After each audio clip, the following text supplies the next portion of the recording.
What's up guys, Jabril here from NeoVintage Games and welcome to a brand new weekly news wrap up. Now basically how these videos work is I go through the biggest stories of the past week, give you guys my quick thoughts on them. On the latter half of the show I talk about what I've been playing and what my game recommendations of the week are, and then we kind of quickly wrap it up in 25-45 minutes or something like that. So sit back, relax, and we're gonna go over the big story. So let's start with the new LegoNintendo Collab. Now this is not their first collab, this is the second at this point, and we're getting new releases from them. So the Lego group has confirmed a large Lego NES set is coming on August 1st. A TV piece has a mechanism that scrolls through a stage, allowing you to play as Mario running through the first world of the original Super Mario Bros. Now if you don't remember, a couple months back, Lego and Nintendo kind of unveiled and released their new Super Mario Lego set, where you can have a weird Lego Mario with interactive Lego brick pieces that you can build stages as you wish and kind of collect coins as you go along the way. And it seems like that same Mario piece can be used on this new NES TV bundle set that they're releasing, and it looks actually really cool. And what fascinates me about this is not only Nintendo starting to work with other companies and bridge outside their kind of comfort zone again, where obviously in the 2000s and 2010s they were very insular, very Nintendo first, Nintendo only, not letting anybody play with their IPs or touch anything. But it seems like they're trying to branch out again, maybe the same way that they did in the 90s, where they played around with a lot of different stuff in terms of cartoons and stuff like that. This time they're working with Lego, and the cool thing is the interactivity, and that's a very unique approach to kind of traditional building Lego playsets. It's not something that I'm really that interested in terms of something I'm gonna buy. I'm not really a Lego player. Maybe at some point in the future, if they release something that's very collectible, I could see myself maybe picking that up, building it, and putting it up for display. But for the most part, as you guys can see, I'm more of a collector guy, not much of a play guy. That's just me. But I think this is really dope, and I hope this does well for them, because Nintendo's kind of third-party ventures into other companies have kind of mixed results. Obviously they're gonna drop the Super Mario Park thing that I'm sure is gonna be immensely successful. The iPhone game has its returns, but it seems like they're falling back from that because that didn't yield the returns that they were initially hoping for. So I hope this Lego collab does well, because every kind of third-party collab they do that does well just basically guarantees that there's going to be more in the future. And I think a healthy, diverse Nintendo is a good Nintendo for the games industry. So the next one's a pretty interesting story. It's all about new Stadia acquisition. So Google has signed on 5 new developers to make exclusive titles for its Stadia platform. Splash Damage, which developed Gears Tactics, they're making an online multiplayer game called Outcasters Robot Entertainment. Has its 3rd installment of Orcs Must Die. Then they're also forging up relationships with Harmonix, which you would know from Rock Band, Supermassive, which you'd know from Until Dawn, and then Uppercut Games, which is a smaller team. So those are 5 new teams that are going to be working on Stadia exclusive stuff. Stadia has been a real mixed bag when it came out. Now, all things being said, when they announced this, and I've covered this on the past, I have not been too high on it, but I've always said that, hey, listen, this is not a platform that I engage in. This is something that I'm really just kind of observing as kind of a neutral third party. I would like to see Stadia do well, because I think, again, competition breeds excellence, and more people that we have in the games industry doing well just guarantees that other companies are going to really stay on their stuff and try to compete and do the best they can. But it seems like Stadia has definitely had a lot of issues gaining traction, and I've always said you need to make that value proposition right, and you need to have exclusive or experiences that are very exclusive to your platform to make people be like, hey, you can't get that over here, so let me go onto the Stadia platform. And I feel like they've had a really hard time doing that. And so getting 5 new teams dedicated towards making something unique for your platform, I think, is a really good thing. And all the teams that they've announced are really talented teams, and I'm excited to see what each of them do. Specifically Harmonix, I'm a big fan of their work, and I've liked other stuff they've done. Same thing with Supermassive. So I'm curious to see what ultimately comes out, and are these timed exclusives, are these permanent exclusive? And I guess you can make the argument that even a permanent platform exclusive on the Stadia, many people, myself included, don't think necessarily that Stadia is long for this world. So even a permanent exclusive on Stadia, I'm sure eventually will make it to other platforms, just because I'm not confident right now that Stadia is gonna last, really. I just don't feel like Google's gaining the traction they need to make a streaming platform really last. But they luckily have the capital to burn to kind of troop through it and maybe, last longer working not without a profit than other companies may be able to. So we'll ultimately see. And the reason why I'm not super confident in Stadia's ability to last is actually a story that we're going to cover later about Microsoft. And it seems like in many ways when they announced that kind of Sony Microsoft streaming collab thing, that there was some kind of coordinated effort maybe to counter Google to make sure that they don't break into the game industry and kind of serve as an existential threat to the powers that be. This is just me reading into the situation and kind of, giving my thoughts on what it looks like to me. So yeah, Stadia, new acquisitions, those are the right moves that I think they should be making. So I want to be positive about that I've always said they need to be forging these relationships. And this is a great start for sure. And I would like to see a lot more teams jump online. And I want Stadia to do well, but I'm still remaining I'm not super convinced yet. So I guess we can move on to the next story, which is Sony to increase PS5 production. So the company has increased production orders from 6 million units to 9 million units, which suggests that the anticipated demand is exceeding what they initially expected for release.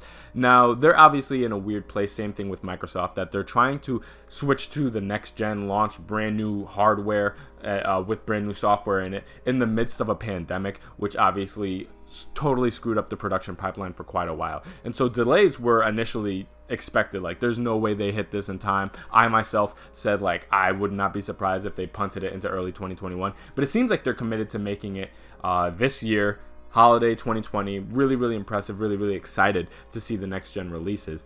And it seems like they're seeing the demand and they're adjusting production now. Some people could read like, oh, they see the demand is exceeding what their initial projections are. I would also say that what can play a role is the fact that they now know what they can actually produce now that the pandemic has settled and they know where they lie. Now, obviously, the pandemic's not over. That's going to be affecting us for the time period. But around the world, some countries are in better shape than others. So I would imagine the production pipeline in some places has been sped up to where it had slowed down by like March and April and stuff like that. So maybe they could just see like, hey, we can actually get more out than we thought we could in the middle of this kind of mess that the world is in right now. So I think that can also play a role, that now that people are getting back to work and the production pipeline is starting to get back up and running, they could probably just produce a little bit more units to meet that demand. And I have another story coming up about the next gen switches and stuff like that, and it's kind of like an unsettling time for everybody, and it's the weirdest kind of like console launch I've pretty much ever seen in my time covering games. So I would say that it's important to note that though they're increasing production, I still think they might still deal with scarcity issues for at least the first year and a half or so. I don't think it's going to be Wii level scarce, because obviously that was kind of like an artificial scarcity thing that Nintendo was playing at that point. This one's going to be, I think, genuine issues with underproduction, more akin to maybe the PSVR and like the PS4 Pro when that first came out, where it's just a little bit tough to get. And once pre-orders go up and we'll see, how many people have unfulfilled pre-orders, then I guess that's the point where we'll know, like, once this is actually dropped in the wild, like how hard it is to get the PS5. So we'll see ultimately how everything plays out. So the next one, we have a couple Microsoft stories in a row. So I'm platform agnostic. I like everybody, and I want to talk about everybody. So we're switching gears to Microsoft right now. I got a couple stories in a row here. A lot of information coming for you guys. So the first story is Xbox, or Microsoft specifically, to discontinue Xbox One and the SAD production. Now, if you don't know what the SAD, it's the Xbox One S All Digital Edition. So the Xbox SAD, they call it. Microsoft is officially halting production of its Xbox One X and the Xbox One S All Digital Edition consoles. As we ramp into the future with Xbox Series X, we're taking the natural step of stopping production on Xbox One X and Xbox One S All Digital Edition, says a Microsoft spokesperson in the statement to The Verge. Xbox One S will continue to be manufactured and sold globally. So that's important to know right here. So the One X, the more powerful unit, and the One S All Digital are the ones that are going by the wayside. The One S model is going to be continuing. So it looks like, in their view, the One X, now that Series X is going to be out, really doesn't, this kind of middle zone between last gen and what they would call next gen, but it looks like they're all kind of thinking something kind of like a weird soft launch of a new generation. It doesn't really serve any purpose, so that's why they're getting rid of that. And the all digital edition, same thing. So it's really interesting.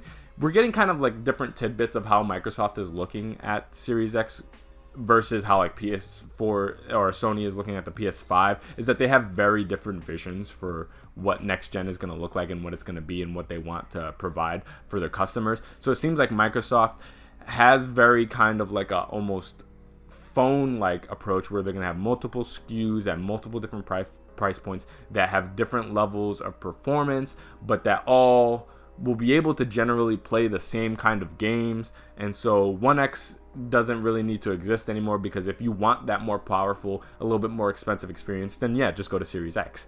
If you want the kind of like lowest SKU for the lowest price point, that's where 1S would probably be.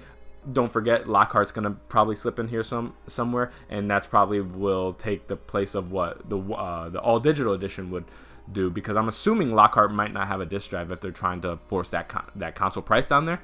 So it seems really interesting. A lot of people were kind of misreporting the story, and it's like, oh, like I saw some people who don't pay attention to the game industry very well. It's like, oh man, Microsoft's done. They failed this last time, and they're out of the console space, and they're already giving up. And it's like, no. They have this kind of unified kind of family of consoles approach to this next gen going on. So it's not that they're not supporting last gen, is that they're replacing them with newer consoles.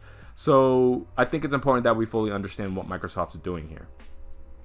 So this is a really interesting story that I have a lot of thoughts about, and it's Microsoft saying that they have no new first-party exclusives for our first few years launching into this next generation. So Phil Spencer released a blog post describing what he sees as Xbox strategy moving into the next generation. You won't be forced into the next generation. We want every Xbox player to play all the new games from Xbox Game Studios, Spencer said in a blog post. That's why Xbox Game Studios titles we release in the next couple years, like Halo Infinite, will be available to play great on the Xbox Series X and the Xbox One. We won't force you to upgrade to Xbox Series X at launch to play Xbox exclusives. Also, he said that Xbox first-party studios can make Series X games exclusives if they want. So this is really, really interesting. So it doesn't seem like by any means that they're trying to make a hard break into a next generation, that they're going to ease people in.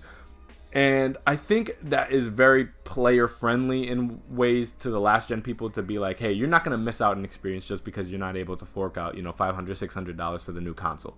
And I think that's good. But I do have concerns about the idea that for the next few years, developers from Xbox Game Studios are going to be making games, into 2021, 2022 that still have to play on the Xbox One, which is an issue because that's a piece of hardware from 2013 or something like that. I would imagine in many ways this is probably going to hold back the technical complexity of newer games going forward, because they kind of have to appeal to the lowest common denominator.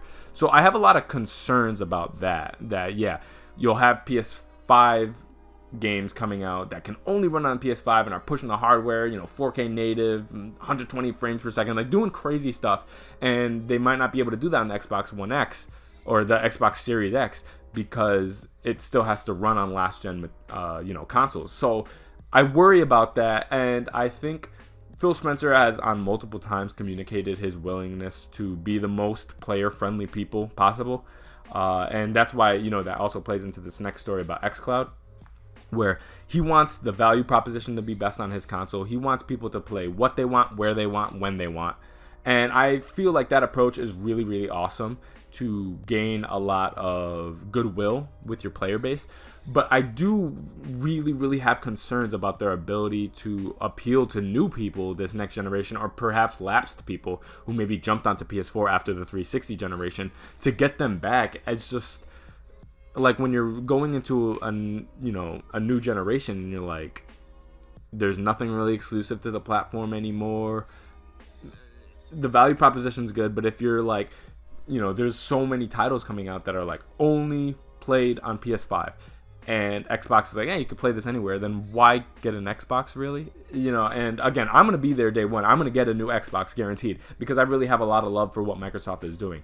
But I have real concerns about their kind of business model. But again, Phil Spencer is a lot smarter of a man than me, so I'm not going to critique their strategy necessarily as good or bad. I'm just expressing my concerns about, is this going to be the kind of environment they want to be to properly bounce back from last gen, because again, they got lapsed pretty bad by PlayStation in terms of sales, where I mean at the very least they were, you know, sold out by 2-1 probably by Sony. So for them to close that gap and really be like properly competitive to Sony, I think they need to have a number of experiences to be like, hey, if you want to play, you know, Horizon and stuff like that, that's great, get a PS5. But if you want to play this number of games, you got to be on Xbox. But it doesn't seem like Phil Spencer's interested in playing that game. I think he sees the game industry as kind of this kind of united force where Xbox has its place in that, and it's very service based, and it's like, listen, if your main concern is getting the most bang for your buck, there's no better place to be than Xbox. If you want the freedom to be able to play games wherever you want and not be forced to play in one place with one type of people, you could play with all your friends on different platforms. You could play on your phone streaming. You could play on the Xbox. You could play on this SKU of Xbox or this SKU of Xbox, and everything plays. You don't have to worry about the new game not being available on your platform. Like no matter what console you have in the Xbox ecosystem, it plays all the same stuff of different SKUs. This plays at a higher fidelity if that matters to you. This plays at the lowest fidelity if you don't want to pay too much up front. I think that's a great value proposition. I just have a lot of concerns about, is that going to sell consoles at the end of the day? I don't know.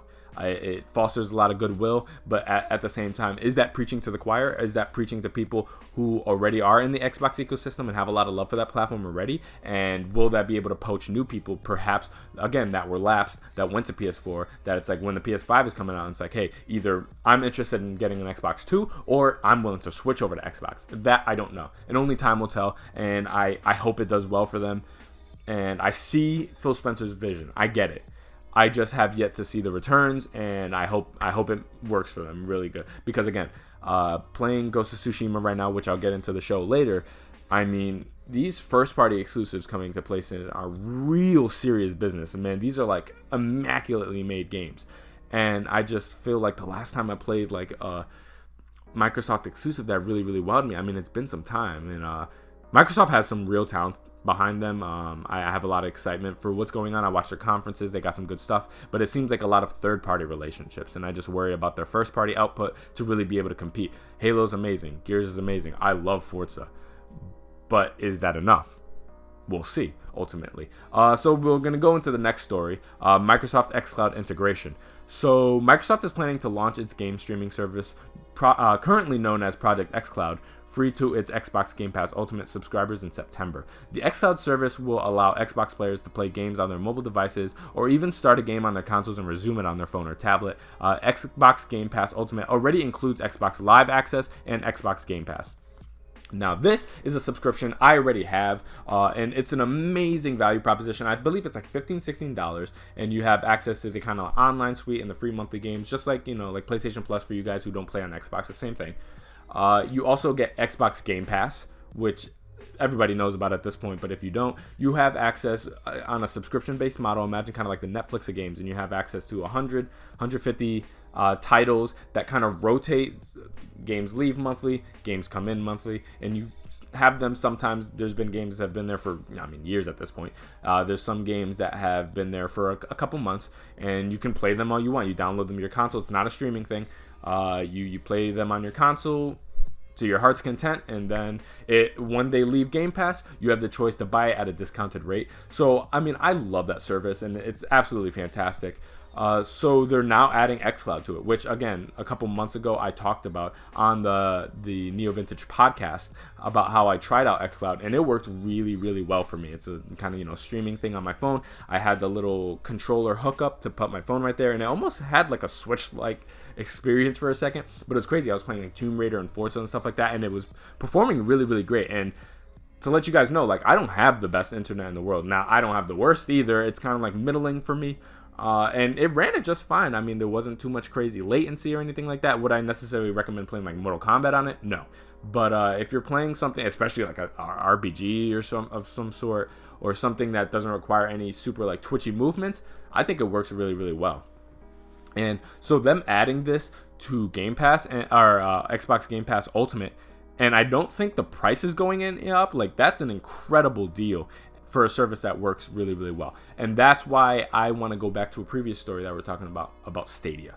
The streaming, now the proper streaming game wars is beginning. xCloud is coming out of beta. It's going to have a new name. It's going to be out in full, and it's going to be there to compete with Stadia. And now that you have access to all these games for a single monthly price, you don't have to buy the games individual like Stadia does. If you have an Xbox, you don't have to buy any new additional hardware, especially if you have a PC. You could run all this too. And it does the same thing Stadia does in many ways, and in many people's experience, better to some people. I know some people have great experiences with Stadia and stuff like that. Like, I think that is really something that Google and Stadia subscribers should be concerned about at the very least. And maybe, Google will have something to be able to counter that. Maybe they'll change their price model. Maybe they'll increase their offerings. But as of right now, I mean, it looks like Microsoft is about to take the lead in kind of that streaming game of the game industry, if they haven't already. So that's important to pay attention to all you guys who maybe don't have an Xbox, don't pay too much attention to Microsoft, is that they're making really interesting moves over there to kind of dominate various sectors of the game industry, where it's like, yes, they're not playing the exclusives game, and we'll see if that hurts them in the long run. I feel like in many ways it may, because those are platform sellers. But at the end of the day, they're doing a lot of crazy moves that will yield in a tremendous amount of capital for them to experiment with different kind of first-party games that they might output in the next few years. So I think that's important to note, that even if you're a PlayStation guy and you don't really, or a PlayStation guy or girl that don't care too much about Xbox, that's something to pay attention to as well, because Microsoft is making some really interesting moves. Now, the next story is a big story. We're going to get some time out of this one, and it's about the Ubisoft event. Now, I was originally going to do a separate video about this after I watched it, but I kind of decided against it. I wanted to take some time to, sort out my thoughts, work on some other things, play some games, and I figured I'll just tack this onto this news video. So, Ubisoft released an event called the Ubisoft Forward, where they talked about a great many things. They announced some new stuff, they showed some new stuff, and then they kind of gave some updates about some games like Breakpoint that are already out and stuff like that. So, and Rainbow Six Siege, obviously. So I'm gonna talk about the games that interest me the most, and but just keep in mind there are some stuff that they announced that I'm not gonna be covering too much, because I don't really have too much to say about it. First one, Watch Dogs 3. Again, not the first time that they showed this game off. Obviously, third, installment in this franchise, takes place in the UK. Looks like some kind of like interesting future that they have. You can take control of various NPCs. The game looks absolutely fantastic to me. I'm really, really liking the aesthetic, and it's really weird and over the top and campy, just like you'd come to expect from Watch Dogs. It seems like Watch Dogs Legion has like a slightly different aesthetic and visual style in terms of character design than the first two. Maybe I'm tripping, but it looked like when they showed the character's face that there seemed like there was like a definite art style on that I don't recall the first two having. But again, maybe I'm mistaken on that. But man, I am super excited about this game. I already got it pre-ordered on Amazon, and I can't wait to jump into this. And I believe it's set for an October release, if I'm not mistaken. So yeah, keep an eye out on that one. I think that's going to be a heavy hitter for the latter part of the year. Ubisoft's making some big moves. They got some big games coming, and I'm super excited about that one. Next one, Might and Magic: Era of Chaos. And first off, wait, let me make sure I have that date right, because I want to get that correct for you guys. Okay, yes, October 29th. Yes, so it's coming out in October, so keep an eye out for that. Might and Magic: Era of Chaos. Now, for you guys that don't know much about Might and Magic, it's a game that goes back to like 86 or something like that. And back in the 3DO days and stuff like that. And Ubisoft actually bought the rights to it and kind of rebooted it. And so this is big stuff in the PC community for people who are into, dungeon crawlers and RPGs and stuff like that. So that's big news for them. Don't sleep on this news.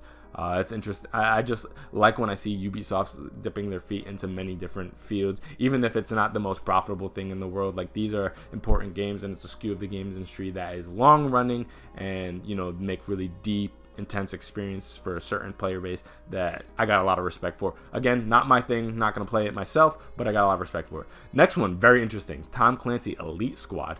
So it seems like they're releasing a new Tom Clancy game, but it's interesting. It has like almost like a Fortnite look aesthetic to it, which I'm seeing a lot of games doing this art style. So I don't know what that's about personally.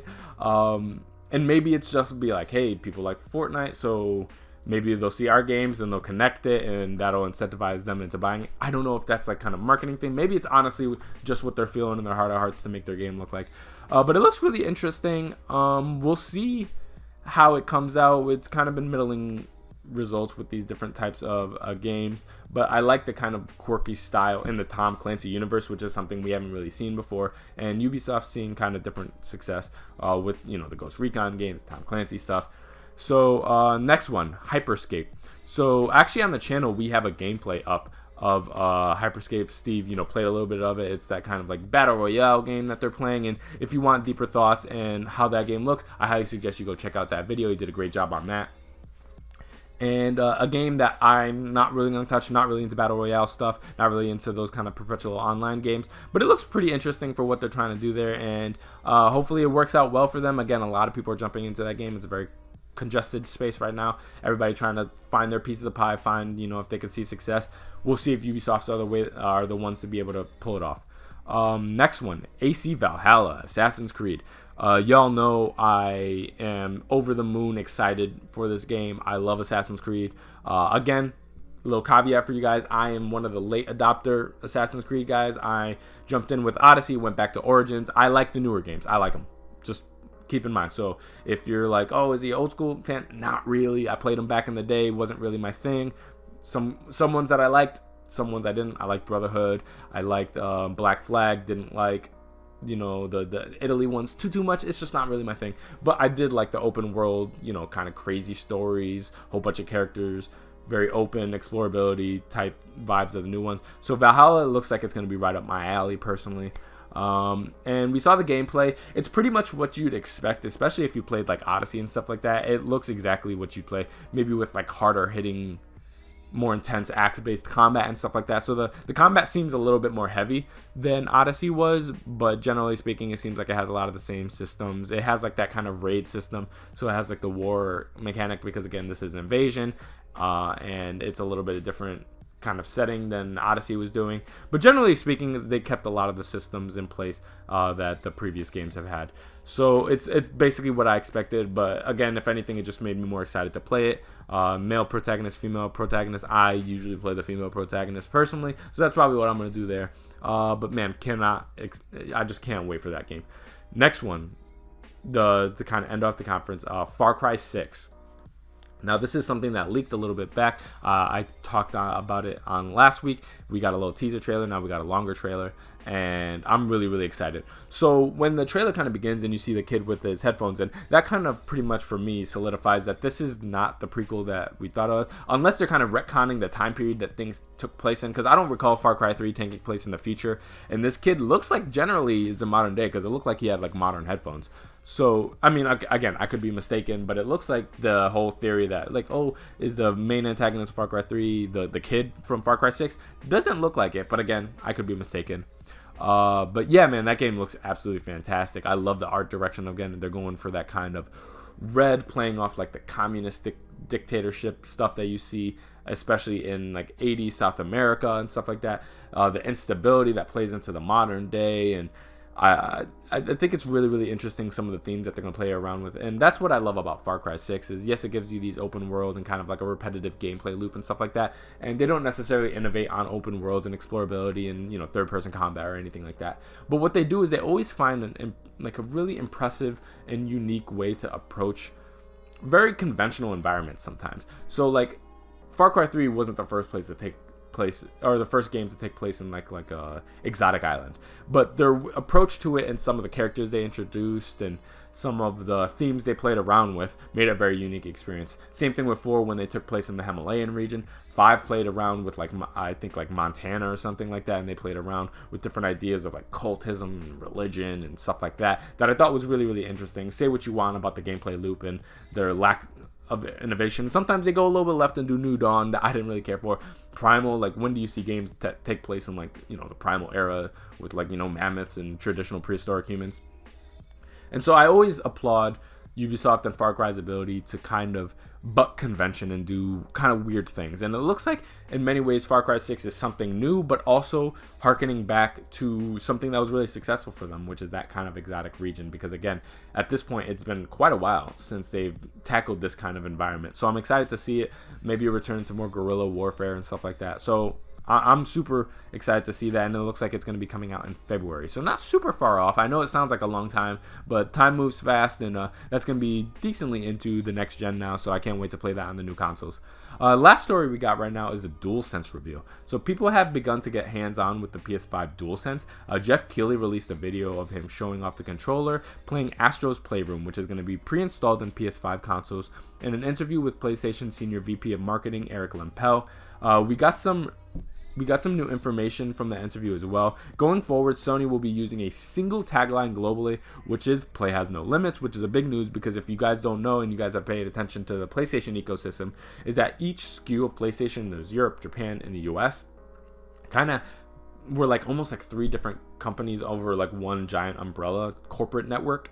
And they all had their own different kind of marketing strategies. So it seems like they're trying to unite that going forward with a single message, which is play has no limits, and that players will have a heads up on the exact pre-order posting date, so it won't be stealth dropped. So a lot of information to go there. Let's start with Astro's Playroom.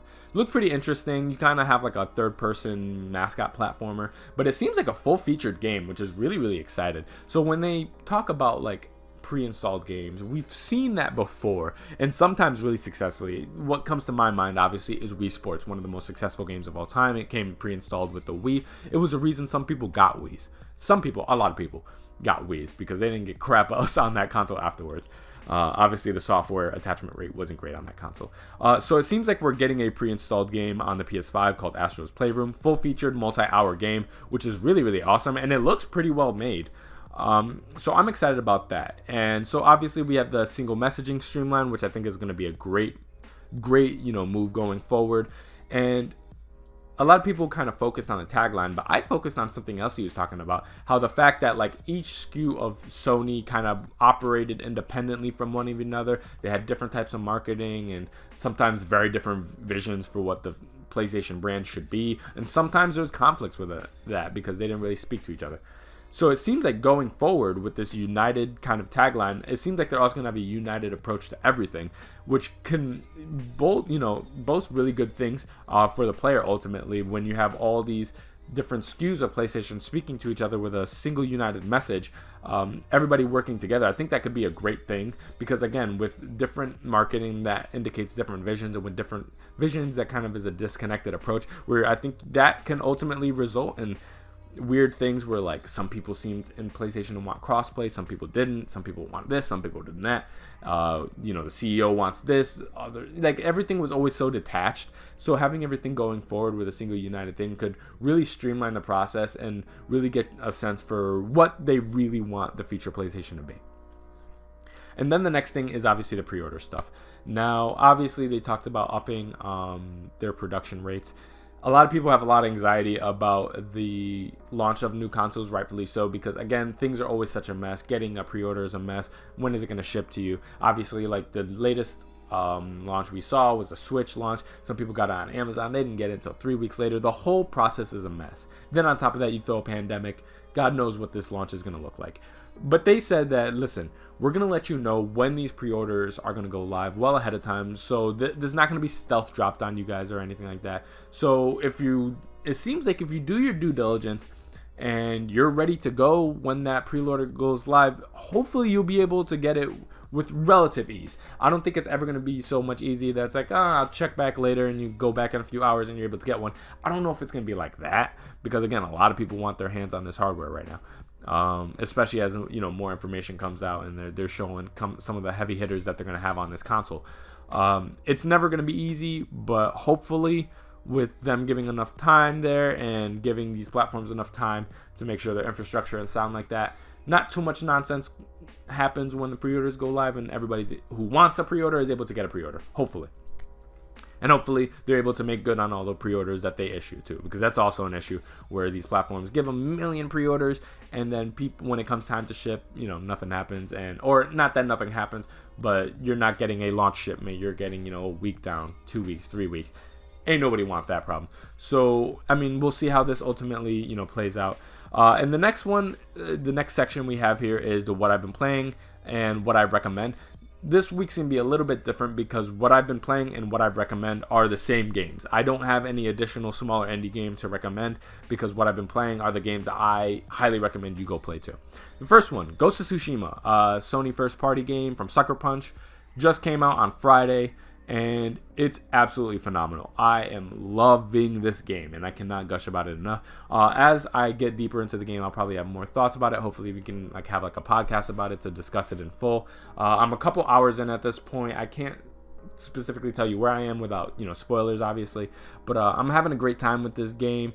Everything about it. I mean, the aesthetic of the game is awesome. I like the gameplay loop. I see some people thinking it's a little repetitive. To me, it harkens back to that kind of Far Cry-esque type of ticking checklist. You go through different missions and stuff like that, but because of the kind of very cinematic nature of that, side quests all feel like they're adding to the narrative personally and getting a better sense of the world Jin is in, who Jin is as a person. So I mean, I'm a guy who sometimes, if I'm not super into the game, I just like to mainline the main quest, and as long as I can remain powerful enough to tackle bosses as they pop up, I don't really care about the side missions. But personally, in Ghost of Tsushima, I've been playing every side mission that I pop into or bump into because the lore is just so interesting, and the people that Jin is bumping into are just so fascinating, in the tales that they have to do. And some things are more historical for the different clans that are present in that world. Some things are very personal to these people's experiences.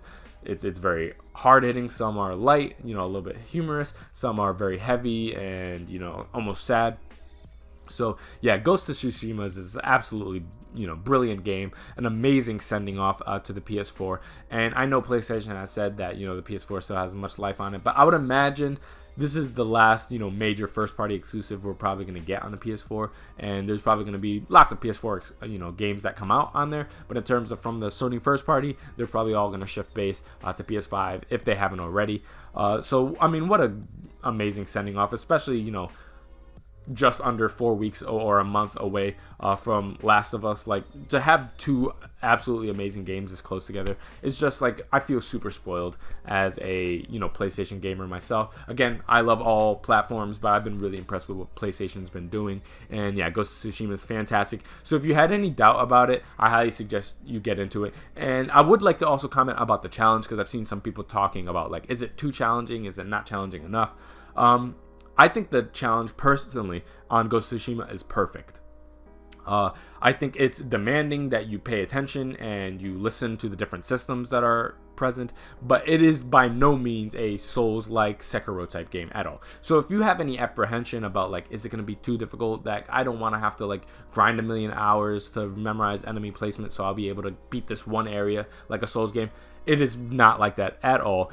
All it requires is that you pay attention. It is by no means a mashy game, so you can't just run into enemy encounters and just spam square button and hope that takes care of it. It's not. They're gonna block the hell out of you, and you're gonna be dead within 3 hits. But it's not so punishing that one single mistake will be the end of you. Now, sometimes if you run into an enemy that's strong enough, yeah, two hits and 2 screw-ups will be enough to kill you. But generally speaking, if you're paying attention, if you pay attention to the various systems they give to you, you're dodging, you're blocking, your different stances and how you use different stances to counter different enemies, as long as you understand those things and know how to quickly swap between them, and I think generally if you keep your distance or play with the kind of time slowdowns, you'll have more than enough time to think through your thoughts and approach things strategically. You'll be all right. And there's different tips and tricks that you can learn in this game as you progress that make the game way more manageable, especially what enemies to tackle in what order. So for example, you encounter a group of people that hit you, 5, 6 different soldiers.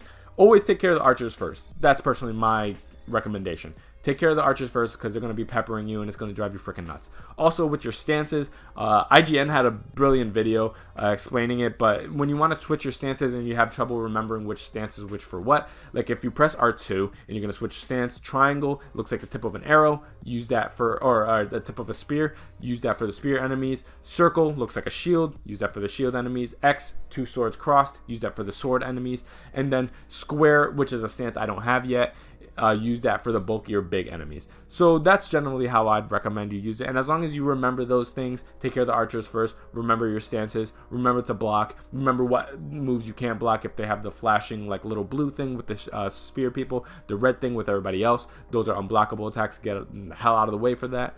As long as you understand that, then you're good to go. And then obviously as you progress through the game, parrying becomes more important, especially with like, you know, archers and different enemies where you can counter and stuff like that.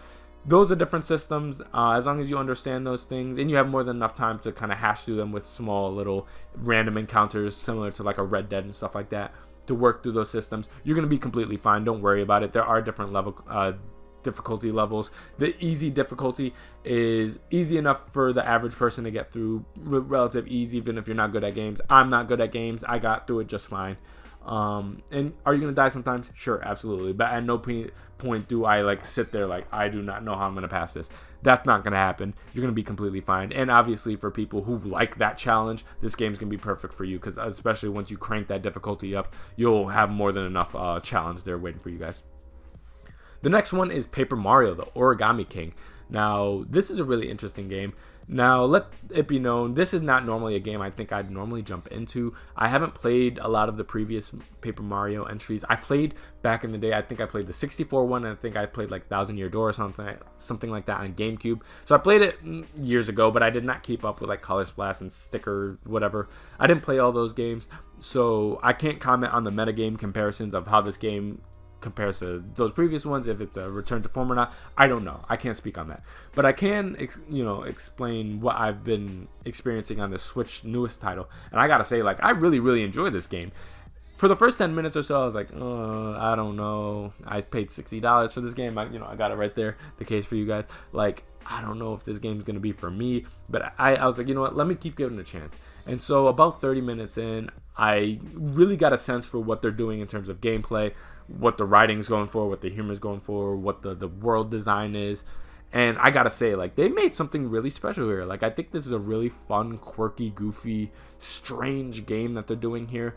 There's kind of like a meta to the kind of humor that they're doing, that it's like off-putting and weird, and I think that definitely appeal to the sensibilities like millennials and Gen Zers that are playing this game, that have like a weird sense of humor. I think this game really appeals to that. There's a lot of like weird existential stuff that they play around with in this game that I find like really slightly like off-putting, but at the same time super endearing. But at the same time, it remains that family game, so like if you need something for your kids to play, they can play it too. But I think there's a lot to be liked here from an older gamer. Again, I'm not somebody who plays a ton of like family kid games at all, but I wanted to give this a chance because, again, Nintendo first party games only come out so often. Their last game out of the first party, I believe, was Animal Crossing, if I'm not mistaken, and that was an absolute juggernaut of a game. They killed it with that game.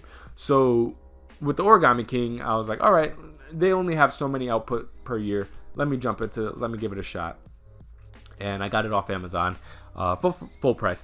And I gotta say, man, I'm really enjoying what they're doing here. The game is beautiful. At times, because of the art style, the paper and stuff like that, you can't really tell how beautiful it is until you look actually at the textures, especially when they like bring in like paper mache enemies and stuff like that. And you look, and there's actually a tremendous amount of detail. It's like, wow, that actually really does look like paper mache, which is not an easy thing to do. And it's kind of like something that like a lot of people comment on Nintendo's lack of like strong hardware and pushing the envelope in terms of like visual fidelity, but it's stuff like Yoshi's like Crafted World and stuff like that, where you look at like the fuzz of the enemies and stuff like that, or the main characters, where you're like, no, Nintendo's doing some really stuff. They just have like crazy art styles that are not the most obvious, but they're looking, when you look at their texture work, like it's really impressive stuff what they're doing here. It's smooth.